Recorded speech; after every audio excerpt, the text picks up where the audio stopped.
ஓரியோவுக்கும் கருப்பனுக்கும் சாப்பாடு ரெடி பண்ண போகிறேன். அப்புறம் இந்த நம்ம ரோட்டில் இருக்க குட்டிங்க இருக்காங்களே அவங்களுக்கும் இன்றைக்கி கொஞ்சம் சாப்பாடு ரெடி பண்ணலான்னு இருக்கேன். அப்புறம் இன்றைக்கி பார்த்திங்கன்னா கொஞ்சம் சின்ன பானை தான் வச்சுருக்கேன். சாப்பாடு போதுன்ற அளவுக்கு மாவு அரைச்சேங்க. மாவு அரைச்சி புளிக்க வச்சுருக்கேன்.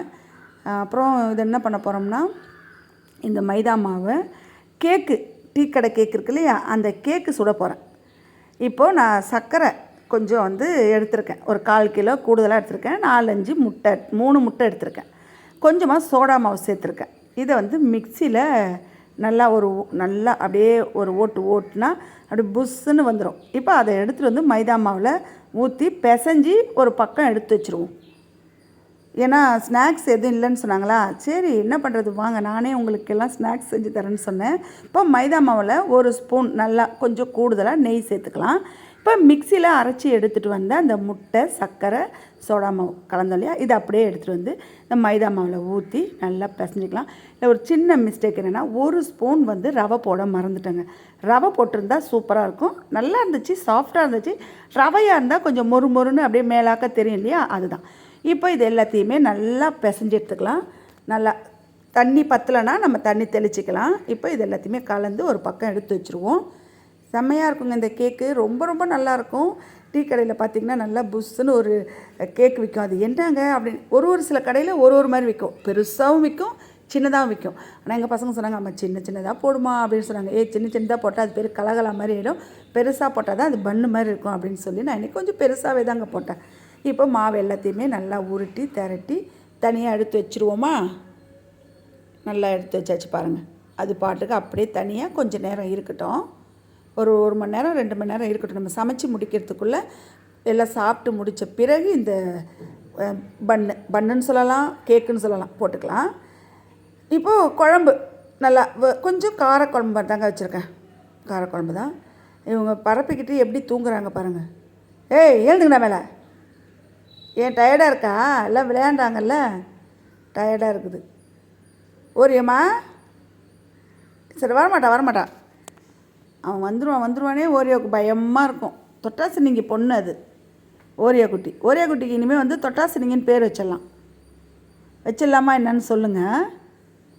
கேரட், பீன்ஸு, முட்டை இதெல்லாம் போட்டு ஒரு கூட்டு மாதிரி செஞ்சோம். சூப்பராக இருந்ததுங்க. வெறும் கேரட்டு பீன்ஸும் போட்டு சாப்பிட்லாம். என்னதான் இருந்தாலும் முட்டை கலந்தோம்னா செமையாக இருக்கும். கொஞ்சம் மிளகுத்தூள் போட்டு முட்டை ஆம்லேட் போட்டேன், அதுவும். அப்புறம் முட்டை தனியாக கேரட் பீன்ஸில் உடச்சி ஊற்றினேன். இதுதான் மதியத்துக்கு எங்கள் வீட்டில். மிளகு போட்டால் இந்த முட்டையில் சூப்பராக இருக்குங்க. கொஞ்சமாக உப்பு போட்டு மிளகுத்தூள் போட்டோம்னா நல்லாயிருக்கும். சின்ன வயசுலலாம் இந்த மாதிரி முட்டை செஞ்சு அம்மா கொடுப்பாங்களா ஆளுக்கு, அதாவது ஒரு முட்டை தானே கொடுப்பாங்க அப்போலாம். சின்ன பிள்ளையில் பார்த்திங்கன்னா 2-3 முட்டை ஆசையாக இருக்கும் சாப்பிடணுன்னா. ஆனால் அப்படிலாம் கொடுக்க மாட்டாங்க. இப்போ பார்த்திங்கன்னா இவ்வளோ முட்டை இருந்தும் சாப்பிட பிடிக்கல. முட்டை நல்லா வெறுத்து போயிடுச்சு. நல்லா 4 முட்டையை உடச்சி ஊற்றி அந்த கேரட் பீன்ஸில் நல்லா பெரட்டி எடுத்துக்கலாம். ஓரியம்மா வாங்க, உள்ளே வாங்க. உள்ளே வரீங்களாடி தங்கம்? பாலை குடிக்கிறியாடி பட்டு? பொறுமையாக தான் குடிப்பீங்களா? ஏண்டா செல்லப்பிள்ளை, தங்கமான பொண்ணு யார்? தங்கமான பொண்ணு யார்? எங்கள் ஓரிய குட்டி, தங்கக்குட்டி. கடன்னு குடிக்கவே தெரியாதாடி உனக்கு? இவளுக்கு பல்லுலாம் பார்த்திங்கன்னா ரொம்ப குட்டியாக இருக்கும். கருப்பனுக்கு பல்லுலாம் இந்த பெருசாக இருக்குங்க, செம பெருசாக இருக்குது.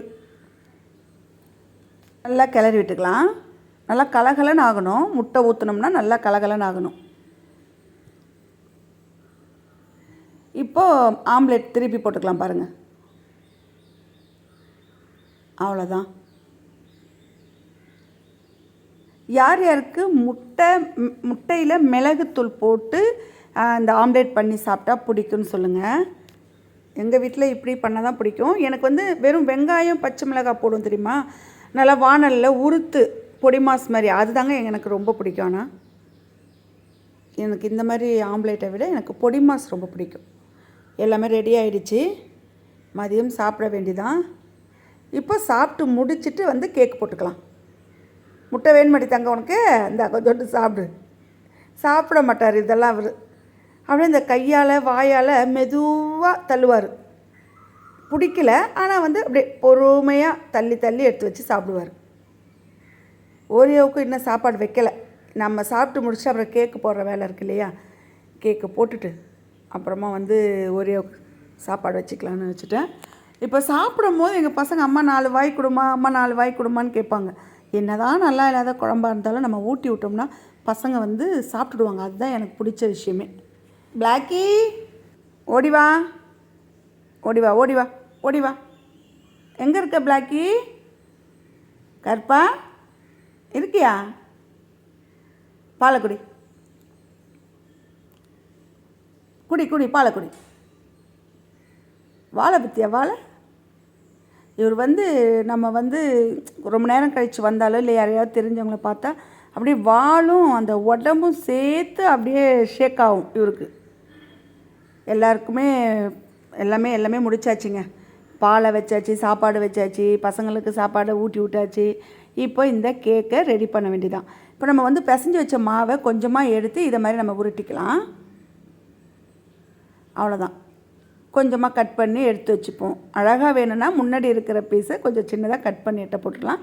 இப்போ சைஸ் வாரியாக வந்து கேக்குக்கு வெட்டிக்கலாம். அவ்வளோதான். இப்படி ஒரு கீரல் போட்டுக்கலாம். ஆமாம், அப்புறம் இப்படி ஒரு கீரல் போட்டுக்கலாம். இவ்வளவு தாங்க, கேக்கு வேலை முடிஞ்சிடுச்சு. எண்ணெயில் பொரிக்க வேண்டியதான். நான் கொஞ்சமாக ரவை போட்டிருந்தேன்னு வச்சுக்கோங்களேன், செம்மையாக இருக்குங்க. இதுவும் நல்லா இருந்துச்சு, நல்லா இல்லைன்னு சொல்ல முடியாது. எல்லோரும் சொன்னாங்க சூப்பராக இருக்குது அப்படின்னு சொன்னாங்க. இதெல்லாம் ரெடி பண்ணியாச்சு. எண்ணெய் நல்லா சூடாகிட்டே இருக்குது. ஒன்று ஒன்றா எடுத்து போட்டுக்க வேண்டியதான். ஒன்று ஒன்றா போட்டாச்சு பாருங்கள். யார் யாருக்கு இந்த டீ கடையில் வாங்குகிற கேக்கு பிடிக்கும், டீயோடு இந்த கேக்கு சேர்த்து சாப்பிடுவாங்க பாருங்கள், சூப்பராக இருக்கும். அதை பார்க்கும் போதே ஆசையாக இருக்கும். சின்ன பிள்ளைகளெல்லாம் சாப்பிட்ருக்கோம், இப்போ அந்த அளவுக்கு சாப்பிடலை. யாரும் வாங்கிட்டு வந்து தரலை, அது விருப்பமாக கேட்கல. அதான் அதனால் நம்ம வீட்டிலையே செஞ்சு சாப்பிட வேண்டியதான்னு சொல்லி வீட்டிலையே செஞ்சிடறது. இப்போலாம் எதுவுமே அதிகம் இப்போ கடையில் விரும்புறதில்ல. பசங்கிட்ட சொல்வேன், என்ன வேணும் உங்களுக்கு வீட்டிலே செஞ்சு தரேன். ஆனால் எங்கள் பசங்க என்ன சொல்லுவாங்க, அம்மா நீ வீட்லேயே எதுவுமே பண்ண வேணாம்மா, எங்களுக்கு கடையிலே வாங்கி கொடுத்துருமா, நீ செய்யறது நல்லாவே இல்லைம்மான்னு சொல்லுவாங்க. சும்மா அப்படி தான் சொல்லுவாங்க, ஆனால் சாப்பிட்றாங்கல்ல. நல்லா பொரிஞ்சிடுச்சு பாருங்கள். நல்லா நல்லா ப்ரௌன் ஆனவொன்னே தான் எடுக்கணும். நல்லா வேகணும். நல்லா ப்ரௌன் ஆகிடுச்சு. எனக்கு தெரிஞ்ச மாதிரி கேக் போட்டு கொடுத்துருக்கேங்க. நல்லா இருந்துச்சு. ஆனால் கருப்பன் சாப்பிட்டானா ஒன்று, சரி ஒரே ஒரு பீஸ் தானே சாப்பிட்டானா, கொடுக்கக்கூடாது, என்ன பண்ணுறது. அப்புறம் முறைச்சி பார்த்துட்டே இருக்காங்க. கருப்பனுக்கும் ஓரியோக்கும் ஒரு பீஸ், சின்ன பீஸ் போட்டு கொடுத்தேன். ரொம்ப பெரிய கேக்கெல்லாம் கிடையாது, சின்ன பீஸ் தான் கொடுத்தேன். இன்றைக்கி மதியம் எங்கள் வீட்டில் வந்து முட்டையோடவே காய், அதாவது கேரட் பீன்ஸு முட்டை ஆம்லேட்டோடவே மதியம் வேலை எல்லாத்தையும் முடித்து சாப்பிட்டுட்டு இந்த கேக்கையும் போட்டுட்டு கொஞ்சம் நேரம் ரெஸ்ட் எடுத்துகிட்டு சாயந்தரத்துக்கு மேலே நைட்டுக்கு என்ன பண்ணுறதுன்னு தெரியல. மாவு அரைச்சி வச்சுருக்கோம் இல்லையா, இட்லி தோசை ஊற்றிக்கிட்டு குழம்பு இருக்கிறத அட்ஜஸ்ட் பண்ணிக்க வேண்டியதான். என்ன தூக்கம், எழுந்துங்க மேலே, எழுந்துங்க எல்லோரும். ஆனால் அவனை வந்து கட்டிலில் படுத்துடுறது. உங்களுக்கு தான் இப்போ கட்டில் வாங்கி போட்டிருக்கா? சாப்பிட்டுட்டு தூங்குறது. எனக்கு மட்டும் எப்போவுமே வேலை இருக்குது. உங்களுக்கெல்லாம் பார்த்தியா, நிம்மதியாக சாப்பிட்றது, தூங்குறது. இப்படி தானே இருக்க ஓரியோ? ஒன்று தான் ஓரியோ தொட்டாச்சு நிற்குது.